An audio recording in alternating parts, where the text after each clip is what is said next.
The guide was also above, as you mentioned. Now, earlier today, speaking of demand, I was talking to Amazon CEO Andy Jassy. He told me that as of now, if he had more AI resources to sell through AWS, he could sell more. That's kind of the short-term signal of demand that you talked about on the call. Tell me more about the midterm signals that investors should be aware of that give you confidence in the continued demand, the scale outs of data centers, AI factories, relative to what you've historically seen? The short-term signal are just our POs and the forecasts. And on top of that, the things that are not forecasted are new startup companies that are spinning off.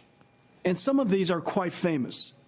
And, you know, at the risk of forgetting any of them, I won't mention any of them, but there's some really, really fantastic startups that have come out as a result of new reasoning AI capabilities and, you know, artificial general intelligence capabilities that they have breakthroughs in, and several of them, there's several of them that are related to agentic AIs, really exciting companies, and there's several of them related to physical AIs. You know, there's just handfuls of each one of them, and each one of them needs additional compute. And that's, you know, the type of things that Andy talks about, because they need to go to AWS and they have urgent need for more compute right away.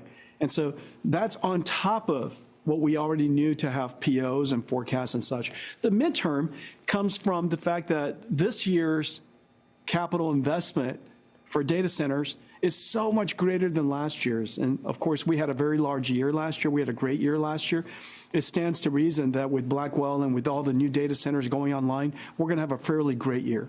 Now, long term, the thing that's really exciting is we're just at the beginning of the reasoning AI era. You know, this is the time when AI is thinking to itself before it answers a question. Instead of just immediately generating an answer, it'll reason about it, maybe break it down step by step. It'll do maybe some searching in its own mind before it creates and composes a smart answer for you.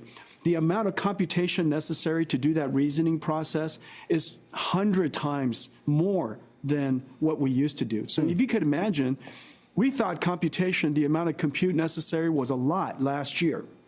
And then all of a sudden, reasoning AI, DeepSeek was an example of that. ChatGPT 4o is an example of that. Grok 3 reasoning is an example of that.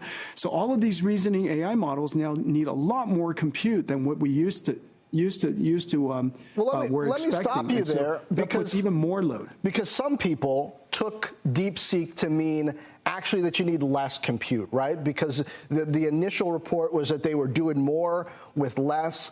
But you're saying, in fact, some of what came out of DeepSeek was the opposite, that there's going to be more compute demanded.